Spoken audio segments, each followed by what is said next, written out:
Ju dhembi në këmbët dhe i keni të intura, kjo pije ju shpëton. Të nxehti është i dëmshëm për këmbët sepse nxit entjen e tyre. Nëse udhëtoni ose qëndroni ulur për një kohë të gjatë, probleme të tilla pothuajse nuk mund t'i shmangni.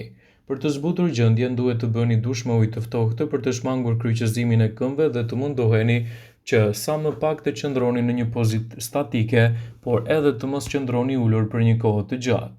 Ajo që mund të bëni është të përgatisni një recetë natyrale, imtësisht të përdorni edhe rrënjët e majdanozit dhe t'i përzieni në 4 decilitra ujë. E mbuloni dhe e lini të qëndrojë gjatë gjithë natës. Në mëngjes shtoni lëngun nga kjo dhe e përdorni atë duke masazhuar këmbët vazhdimisht. Kështu do të ndikoni pozitivisht edhe në shqetësimet tuaja që u kanosen për fryrjen e këmbëve.